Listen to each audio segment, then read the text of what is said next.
നമ്മുടെ സ്പീക്കർ ഷംസീർ ഒരു വിവാദ നായകനാണ് പലപ്പോഴും. നമുക്ക് ഓർമ്മയുണ്ടാവും മിത്ത് ഗണപതി വിവാദത്തിൽ അദ്ദേഹം. യഥാർത്ഥത്തിൽ വിശ്വാസം എന്നത് മിത്താണ് എന്ന കാര്യത്തിൽ എനിക്ക് അഭിപ്രായ വ്യത്യാസമില്ല. അത് മിത്താണെന്ന് പറഞ്ഞ് മിത്ത് എന്ന് പറഞ്ഞൊരു മോശ കാര്യമൊന്നുമല്ല. എൻ്റെ വിശ്വാസം എൻ്റെ മിത്താണ്. അത് ശരിയോ തെറ്റോ എന്നൊന്നും നമുക്ക് ചോദിക്കാൻ പറ്റില്ല. കാരണം മിത്താണെന്ന് പറഞ്ഞാൽ ഇത് ഉള്ളതാണോ ഇല്ലാത്തതാണോ എന്ന് എനിക്കതുള്ളതാണ്, നിങ്ങൾക്കത് ഇല്ലാത്തതാണ്. മിത്ത് അങ്ങനെയാണ്. എന്തായാലും അവിടെ നിൽക്കട്ടെ. ഇപ്പൊ ഷംസീർ പൊട്ടിച്ച വെടി അതിനേക്കാൾ രൂക്ഷമാണ്. ഒരുപക്ഷെ CPM-ൽ ഒരാൾ പോലും ധൈര്യപ്പെടാത്ത, പാർട്ടി സെക്രട്ടറി പോലും ആദ്യമൊന്ന് ഒഴിഞ്ഞു മാറി അതുകൊണ്ടെന്താ എന്നൊക്കെ ചോദിച്ച് നിർത്തിയതാ. ഷംസീർ പറഞ്ഞതെന്താ, RSS നേതാക്കളെ കണ്ട എന്താ കുഴപ്പം? ഞാനും കണ്ടിട്ടുണ്ട്, ഞാനും പോയിട്ടുണ്ട്. RSS നേതാക്കളൊക്കെ ഇതിനായിട്ടുണ്ട്. നമ്മൾ ഓർക്കുണ്ടാവും, EP ജയരാജനെതിരെ ജാവ്ഡേക്കറെ കണ്ട വിഷയം വന്നപ്പോൾ മുഖ്യമന്ത്രി പറഞ്ഞൊരു ഡയലോഗ്, ഇലക്ഷൻ കാല, ഞാനും പല പ്രാവശ്യം ജാവ്ഡേക്കറെ കണ്ടിട്ടുണ്ട്. ഞാനും പല പ്രാവശ്യം കണ്ടിട്ടുണ്ട്, അതിനെന്താ കുഴപ്പം? അതിനൊരു കുഴപ്പമില്ലെങ്കിൽ VP എന്തിനാ വീട്ടിലിരിക്കണേ? EP വീട്ടിലിരിക്കുകയാണെങ്കിൽ മുഖ്യമന്ത്രി വീട്ടിലിരിക്കണ്ടേ? ഷംസീർ ഇപ്പം എന്താ മുഖ്യമന്ത്രിയെ ഡിഫെൻഡ് ചെയ്തുകൊണ്ട് ഇങ്ങനെ പറയുന്നത്?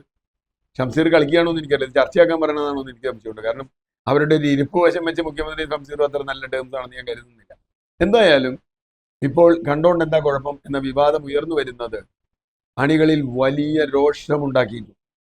ഇപ്പൊ നമുക്കറിയാം ആ വിവാദം വരുന്നത് ഇടതുപക്ഷത്തിന്റെ എല്ലാ കാലത്തും പിന്തുണച്ചിരുന്ന ഒരാളാണ്, EMS-ന്റെ മറ്റ് നോവൽ എഴുതിയ ആളാണ് M. മുകുന്ദൻ. M. മുകുന്ദൻ ഈ തവണ മലയാളം വീക്കിലിയിൽ എഴുതിയിരുന്നത് വായിച്ചാൽ നമുക്ക് ചിരിക്കാനും പറ്റില്ല, കരയാനും പറ്റില്ല. കാരണം മുകുന്ദനെ സംബന്ധിച്ചിടത്തോളം മുകുന്ദൻ്റെ ഒരു കരച്ചിലായിട്ട് എനിക്ക് തോന്നുന്നത്.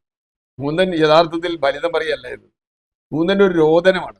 എന്താ കാര്യം? നിങ്ങളൊക്കെ വായിക്കണം, വായിച്ചിട്ടില്ലെങ്കിൽ. ആരായിരിക്കും മൂന്നാം വട്ടവും LDF-ന് ഭരണം കിട്ടും, ഭരണം കിട്ടിയാൽ പിണറായി ആയിരിക്കില്ല, ആരായിരിക്കും മുഖ്യമന്ത്രി എന്ന് നോസ്ട്രഡാമസിനോട് ചോദിച്ചു എന്നാണ് കഥ. അപ്പൊ അദ്ദേഹം നോസ്ട്രഡാമസ് ഒരിക്കലും മുഴുവൻ പേര് പറയില്ലല്ലോ, ചില സൂചനകളിൽ നൽകും. അപ്പൊ റു മു രു കു ക എന്നൊക്കെ പറഞ്ഞു എന്നാണ് മുകുന്ദൻ പറയണേ. കൂട്ടി വായിച്ചാൽ മുകുന്ദൻ കൂട്ടി വായിക്കുന്നില്ലെങ്കിൽ നമുക്ക് ഏതാണ്ട് കൂട്ടി വായിക്കാൻ പറ്റും, നമുക്കതുകൊണ്ട് കൂട്ടി വായിക്കാൻ പറ്റും. മു എന്നൊക്കെ പറഞ്ഞാൽ, മരു എന്നൊക്കെ പറഞ്ഞാൽ തന്നെ ഏതാണ്ട് കാര്യങ്ങളൊക്കെ മനസ്സിലാവും. അപ്പോ ഇത്ര രൂക്ഷമായി മുകുന്ദനെ പോലെ ആളുകൾ, നിരവധി സൈബർ പോരാളികൾ ഇപ്പോ ഇവർക്ക് വേണ്ടി ആഞ്ഞു വെട്ടിയിരുന്ന, അപ്പൊ കഴിഞ്ഞ തെരഞ്ഞെടുപ്പ് കാലത്ത് പോലും വലിയ തോതിൽ കോൺഗ്രസ് ആണ് സംഘപരിവാറിനുണ്ടാവുക, ഇടതുപക്ഷം വേണം സംഘപരിവാറിൽ നിന്ന് ജനങ്ങളെ രക്ഷിക്കാൻ എന്ന് വാദിച്ചിരുന്ന ഇടത് പ്രൊഫൈലുകൾ ഒക്കെ മുകുന്ദന്റെ ലൈനിലേക്ക് മാറിയിരിക്കുന്നു. ഇത് ചതി ചെയ്തു എന്ന് തന്നെയാണ് അതിൻ്റെ അർത്ഥം.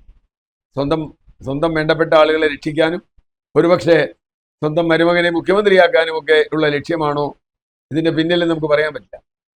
അങ്ങനെയാണെങ്കിൽ അത് മരുമകൻ മുഖ്യമന്ത്രിയാവില്ലോ എന്നുള്ളതൊക്കെ രണ്ടാമത്തെ കാര്യം. പണ്ട് MN വിജയൻ മാഷ് പറഞ്ഞൊരു കമന്റ് ഉണ്ട്, പാർട്ടി ഉണ്ടാവും പക്ഷെ പിന്നിൽ ജനങ്ങൾ ഉണ്ടാവില്ല എന്ന്.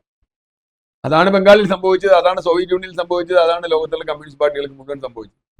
പാർട്ടി ഉണ്ടാവും, CPM എന്നൊരു പാർട്ടിയൊക്കെ ഉണ്ടാവും, പക്ഷെ പിന്നിൽ ജനങ്ങൾ ഉണ്ടാവില്ല. ഇവിടെ CPI ML ഉണ്ട്, CPI മാവോയിസ്റ്റ് ഉണ്ട്, അവരൊന്നും പിന്നിൽ ആളില്ലല്ലോ, അവർ കുറച്ച് അങ്ങനെ ഉണ്ടെന്നല്ലാതെ. അപ്പോ അതുപോലെ ഒരു പേരിനൊരു പാർട്ടി ഇവിടെ ഉണ്ടാവും, ചിലപ്പോൾ കുറെ പൈസ ഉണ്ടാവും, കുറെ കെട്ടിടങ്ങളും ഉണ്ടാവും, പക്ഷെ കൂടെ ആളുണ്ടാവില്ല. കൂടെ ആളുണ്ടാവാൻ ഇതൊന്നും പോരാ. അപ്പോൾ രാഷ്ട്രീയ സത്യസന്ധത ഇല്ലാത്ത ഒരു സർക്കാരായി, ഒരു രാഷ്ട്രീയ പാർട്ടിയായി CPM മാറിയെന്ന് M. മുകുന്ദനെ പോലെയുള്ള ഒരാൾക്ക് പോലും പറയേണ്ടി വരുന്നുവെങ്കിൽ അതിന് മരുന്നിടുന്ന ആളാണ്, M. മുകുന്ദന്റെ അടുത്തുള്ള ആളാണ് ഷംസീർ. കാരണം മയ്യഴിപ്പുഴയുടെ തീരത്താണ് മുകുന്ദന്റെ വീടെങ്കിൽ അതിന്റെ തൊട്ടടുത്ത് തലശ്ശേരിയിൽ നിന്നാണ് ഷംസീർ വരുന്നത്. അപ്പൊ മയ്യഴിപ്പുഴയുടെ അപ്പുറത്തിരുന്ന് ഷംസീറും ഇപ്പുറത്തിരുന്ന് മുകുന്ദനും നമ്മളോട് പറയുന്നത് മയ്യഴിപ്പുഴയുടെ പഴയ കഥയൊക്കെ മറക്കുക, നമുക്ക് ഇടതുപക്ഷ രാഷ്ട്രീയത്തിന് വലിയ മൂല്യച്യുതി സംഭവിച്ചിരിക്കുന്നു എന്ന് തന്നെയാണ്.